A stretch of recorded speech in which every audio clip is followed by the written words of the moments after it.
많은 사람들이 이 역대기의 시작이 족보로 시작해서 이제 지루한 족보를 오래도록 이제 나열하는 바람에 인내심을 테스트하는 거냐, 아니면 앞에 나왔던 이야기 왜 자꾸 똑같이 반복하냐, 틀린 그림 찾기냐 하고 많이들 이제 오해하시고, 또 그래서 역대기가 이 사무엘이나 이제 열왕기에 나왔던 이야기를 또 반복하기 때문에 그 재탕 아니냐 하고 이제 오해를 받는 본문이 이제 역대기서라고 말씀드릴 수 있을 것 같습니다. 그러나 사실 이 역대기의 배경 이제 기록을 본다면, 이제 바벨론을 정복한 페르시아 왕 이제 고레스가 칙령을 내려 이스라엘 백성들이 자기 땅에 돌아갈 수 있게 되었습니다.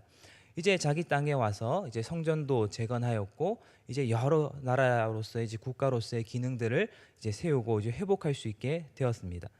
그러나 여전히 그들은 페르시아나 애굽이나 바벨론 여러 강대국 사이에서 이제 눈치를 보며 살아야 했고, 여전히 페르시아의 속국에 굴복하며 살아야 했기에, 정말 하나님이 우리 가운데 회복을 주시는가, 하나님이 정말 약속한 회복이 우리 가운데 이루어질 것인가 하는 어떤 신앙의 의문과 위기 가운데 주어진 말씀이 이제 역대기 말씀입니다.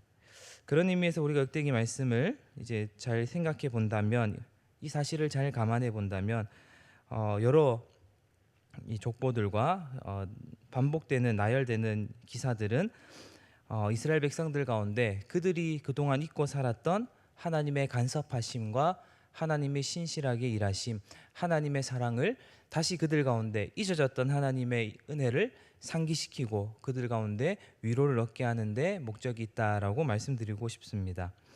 그래서 역대기 1장에서부터 보면 우리의 시조 아담부터 시작을 해서 하나님이 그 수많은 민족과 그 나라들을 일으켰으나 하나님이 이스라엘을 일으키시고 세우시고 지금까지 그들을 잊지 않고 기록하고 또 전승되게 하셨던 것처럼, 하나님이 지금 이스라엘 백성들이 포로기를 거쳐 회복이 정말 이루어질 것인가, 하나님의 언약 백성이 정말 우리가 맞는가 하는 의문 가운데 있을지라도, 하나님이 그 일을 시작하셨으니 하나님이 그 끝 또한 하나님이 이루어내신다, 완성 또한 하나님이 하신다는 중요한 메시지를 이 수많은 이 족보 가운데 반복되는 기사들 가운데 던져준다라고 생각합니다. 예를 들어서 어떤 사람이 이제 비가 오는데 비가 추적추적 내리는 길에 집으로 오고 있는데 비에 쫄딱 맞은 이제 버려진 강아지가 있었다고 합니다. 그래서 이 강아지가 너무 불쌍해서 얘를 집에 데려와서 이제 털도 목욕도 시키고 이제 털도 말리고 이름도 지어주고 그 집도 지어주고 이제 같이 살기로 했다고 합니다. 그런데 어느 날 또 비가 오는 날에 산책을 갔는데 이 강아지가 예전 습관을 못 버리고 이제 흙탕물에 뛰어 들어가 이제 뒹굴고 놀게 되었습니다. 그러면 이 주인이 다시 강아지가 더러워졌다고 흙탕물에 들어갔다고 과연 버릴까요? 버릴 거였으면 처음부터 아마 데려오지 않았을 것입니다. 이스라엘 백성들도 하나님도 그러하다는 것이죠. 하나님이 이스라엘 백성들을 선택하시고 그들을 세우셨으니 그들의 지금 형편이 어떠하든지, 그들의 삶의 처지가, 삶의 이력이 어떠하든지 하나님이 처음 목적한 그 계획과 뜻대로 이스라엘 가운데 이루신다라는 것이죠. 벌써 24년의 반이 훌쩍 지났습니다.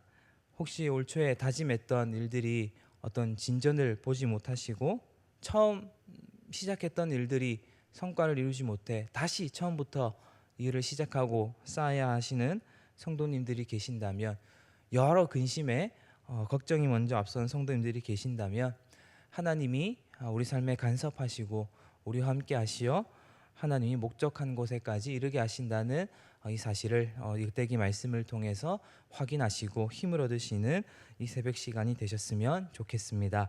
우리 49절 말씀만 다 같이 한번 읽어보겠습니다. 6장 49절 말씀입니다. 시작.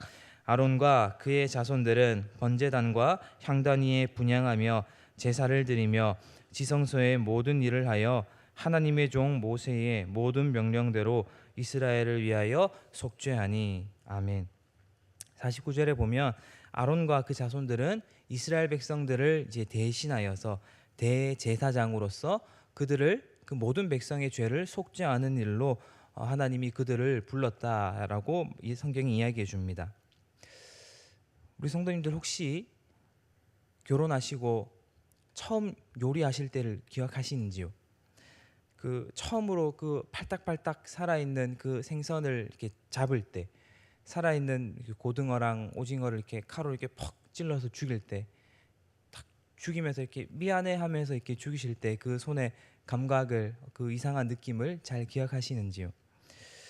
하나님은 그런 제사 제도를 이스라엘 백성들에게 주어서 희생 제물을 죽이는 제도를 주어서 그들에게 속죄를 하게 하셨습니다. 그리고 그뿐만이 아니라 그들의 이스라엘 백성들의 모든 죄와 연약함과 그들의 아픔을 짊어질 제사장을, 대제사장을 이제 위임하여서 그들의 죄를 가지고 하나님께 나아갈 수 있도록 허락하셨습니다. 하나님은 왜 이런 제사 제도를, 왜 이런 제사를, 또 제사장을 하나님은 허락하셨을까요? 역대기는 왜 굳이 이런 제사의 기능을 이 족보 가운데 넣어서 우리에게 이야기하는 것일까요?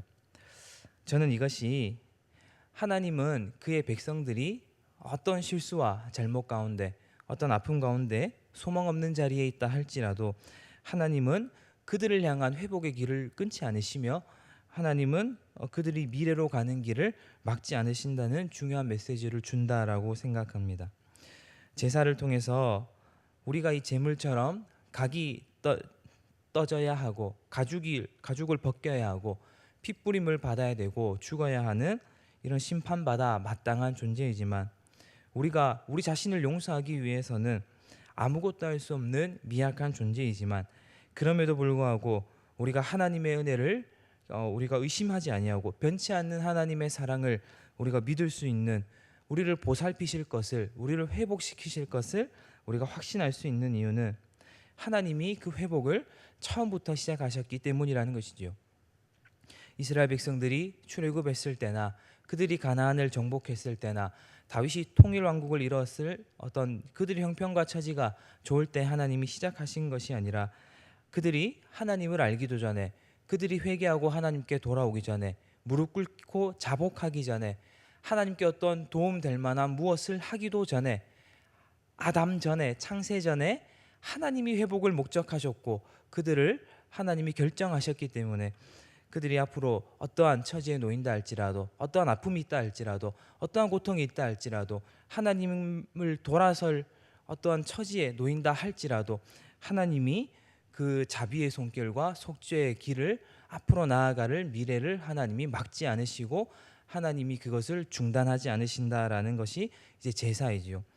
그래서 하나님이 제사를 통해서 이 하나님 앞에 나아올 것을, 앞으로 미래 가운데 염려하지 말고 하나님께 나아올 것을 제사를 허락하심으로 그들을 위로하셨습니다. 흔히 세상에서는 소망을 찾을 수 없지만 교회에서는 소망이 있다라고 하는 이유도 이런 것 때문이 아닐까요? 세상에서는 무능하고 무익한 사람, 회사의 어떤 이익에 반하는 사람들을 다 잘라내버리고 가는 것이 그들에게는 타당한 원리고 합리적인 그 성격으로 가지지만 교회는 유능한 사람만 남기지 않고 무능한 사람도, 무익한 사람도, 사회에 부적응한 사람도 다 받아들이고 붙잡는 이유는, 다 잘라내지 않는 이유는 하나님이 처음 목적한 그런 회복의 결과들이, 하나님이 목적한 그 결과들이 우리에게 약속되어 있기 때문에, 교회에는 그런 사명을, 회복을 하나님이 약속하셨기 때문에 우리는 무익한 자도, 사회에 부적응한 자도, 무능한 자도 누구도 잘라내지 않고 함께 붙들어 가는 것이지요.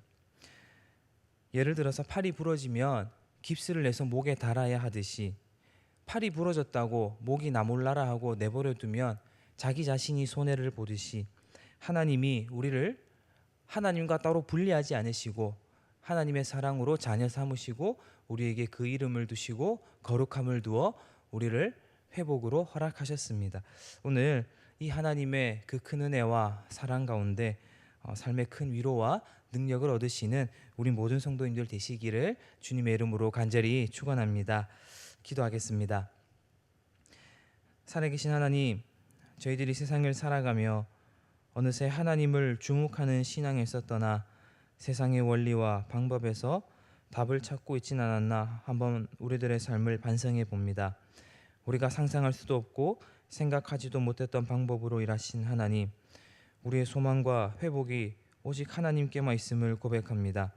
이 시간 마른 뼈와 같은 우리의 심령에 성령의 단비를 허락하여 주시고 하나님의 끊이지 않는 중단하지 않으시는 임재를 우리 가운데 허락하여 주셔서 우리 신앙의 지경을 넓혀 주시고 우리 삶에 간섭하시고 인도하신 하나님을 우러러 볼 수 있는 믿음의 눈을 허락하여 주시옵소서. 감사합니다. 예수님의 이름으로 기도드립니다. 아멘.